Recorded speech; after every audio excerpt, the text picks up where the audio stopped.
Hey everyone, Anthony Fantano here, internet's busiest music nerd.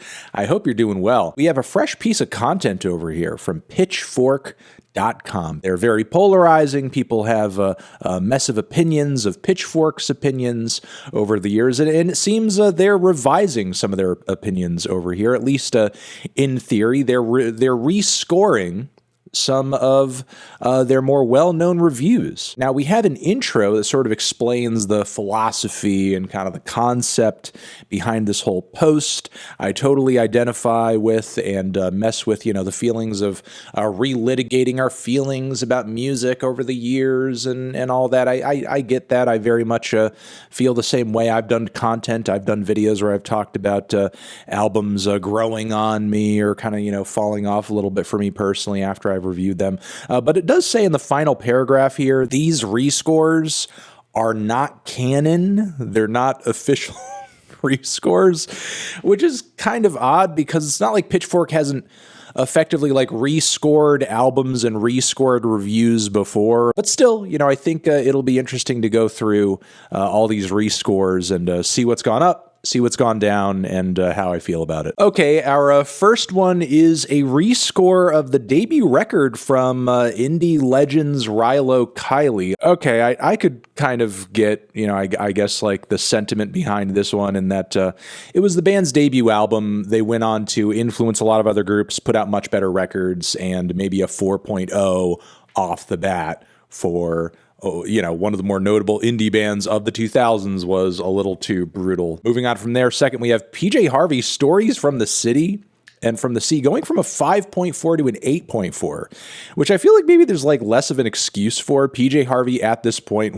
was already a very well-established, talented singer and songwriter. And the way the writing here frames the original review, it almost kind of acknowledges that yeah, we were an upstart at the time and we were trying to, I guess be the voice that was not sort of singing in harmony with all the other positive coverage of the record at this time. And maybe we jumped the gun. Look, if this is even slightly a mea culpa, even if it's not canon, this should be canon. Chief Keef, Back from the Dead, 2012. This is kind of an interesting one because 7.9 is a very positive score already. And honestly, considering what Back from the Dead is, I would say that's a pretty accurate score anyway. I mean, it's got some good bangers on it.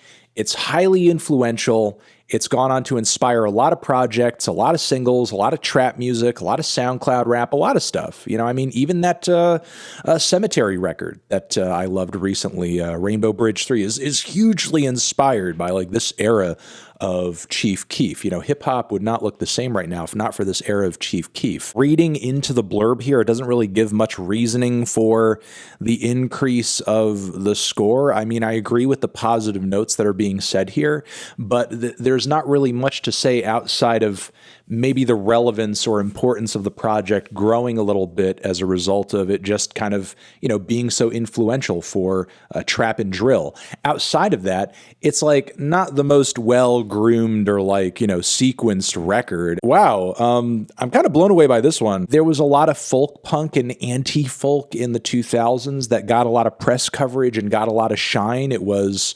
not a major, trend, but it was certainly something. And I think Jeff was one of the more interesting artists, vocalists, lyricists to come out of that whole wave, certainly just as deserving of attention as a Kimya Dawson, but he never really kind of got the respect from Pitchfork that I think he deserved. They fucking railed his albums one after another. Even into the following decade, they just hated his shit. So I'm kind of blown away that Pitchfork is changing their tune, at least in theory, on this piece, because remember, not canon. Chairlift, Moth, 2016, the band's swan song.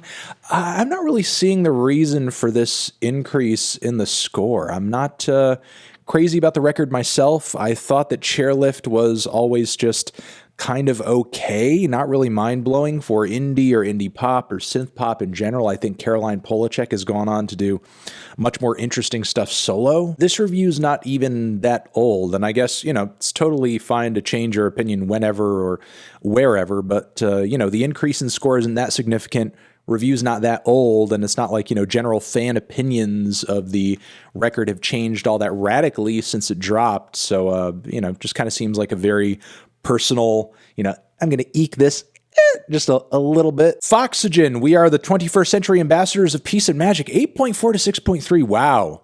This is devastating. Doesn't this take away the best new music? Didn't this record get best new music? I still think this is a pretty solid record. It's not as great as their much more, kind of versatile and more lo-fi and colorful debut. And look, I mean, I don't know if we need to necessarily jump down to a 6.3 because the stuff Foxygen followed this up with was significantly worse. Damn, Grimes Miss Anthropocene 2020, 8.2 to 6.9. It was impossible to crush the excitement Art Angels left in its wake. I mean, it was kind of possible. And I mean, it's it's not like Grimes hadn't said things about the record that she was not feeling that great about it, and it took years and years and years for the album to actually come out. I think by the time this record came out, the Art Angels hype had very much died down. For as good as the record is, and I still like that record a lot, but it's not like in the year 2020, in the middle of the pandemic year, like just the Art Angels hype was hanging on. Oh my God. Still, not to get too down on the blurb over here, I freaking agree. The record was over freaking rated. It was not as good as a lot of publications and outlets made it out to be when it came out. Big boy, Sir Lucius Left Foot. Yes, I agree with this. Bring it down to a 7.7. Maybe even a 6. It's not that great of a record. It's bloated. It's all over the place. I get that everybody wanted to jump on this record because of Big Boy's hip-hop bona fides, obviously, but it's just not that great of an LP. It's just too much of a mess. It's too much of a mess. And like people were up my freaking ass when I reviewed this and said, yeah, it's decent. Okay, interesting. Wow, Lana Del Rey, Born to Die, 5.5 to a 7.8. Calling the singing less than polished, I think, is a one of the greatest understatements of this entire piece, honestly. I think Lana's making much better music now. We don't need to grandfather this album in as if it's better than it actually is. Daft Punk Discovery. Oh, hey, shout out to Noah for writing the blurb on this one. I believe Ryan Schreiber did the original review of this one, just like kind of shitting on the record and, making fun of the, how repetitious it is lyrically at some points. But anyway, isn't like Pitchfork acknowledging that this was a bum score and the record should be a 10? Like, hasn't that already been like acknowledged? That's actually canon. Like when they did the reissue, I'm pretty sure I've seen like a 10.0 for Discovery on the Pitchfork site. No, am I making that up? Am I Mandela affecting myself? Probably not. But damn, I hope I Mandela affect myself on this shit. What the fuck? Random Access Memories going from an 8.8 to a 6.8. Come on. It's the Robot Swan song. It's a good record. It's over an hour of like dance, electronic, and disco worship. They turn all their music influences and music loves into the equivalent of like a sci-fi adventure. It's a really good LP. I don't see the reason for the rescore here. We have to give Daft Punk a 10 just so that we can turn around and then give them a 6. Interpol, Turn on the Bright Lights, 9.5 to a 7.0. Holy shit. This is a pretty big upset. Honestly, as much as I enjoy this record, I own this record, I think it's a very good record. I do think over the years, it does sound blander, than maybe it originally did. It is kind of a one-dimensional LP. Oh, okay. Charlie XCX, Vroom Vroom EP. They gave it a 4.5. I didn't even know that. This was my EP of the year, by the way. It's nothing but bangers. And it's like easily the most forward-thinking pop music of that decade, at least in EP form. To a certain very melodramatic, very online type of Twitter user, there was nothing more homophobic than our humble publication giving a 4.5 to Charlie XCX's Vroom Vroom EP. At the time, many critics seemed to be paranoid about PC Music's motives. That is really weird to me. Granted, I wasn't in love with every single thing PC Music does, and I think there was almost like kind of a shallowness that was exposed by some of the, compilation stuff they were coming out with. But like from the beginning, Sophie's stuff has been killer. A.G. Cook has been doing really cool stuff. There have been some really great Hannah Diamond songs that I've loved. But like some of the coverage of PC Music that like, completely, I guess, like, I don't know, tried to...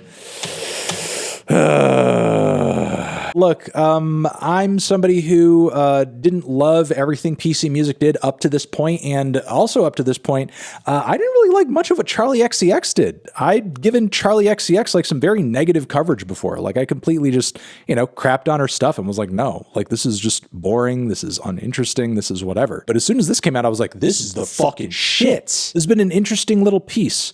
I would love to see Pitchfork rescore more stuff at some point in the future. Maybe canon style in a bunch. Let me know your thoughts on all of these rescores down in the comments. Love ya. Over here next to my head, it's another video you can check out. Hit that up or the link to subscribe to the channel. Anthony Fantano, Pitchfork, rescores forever.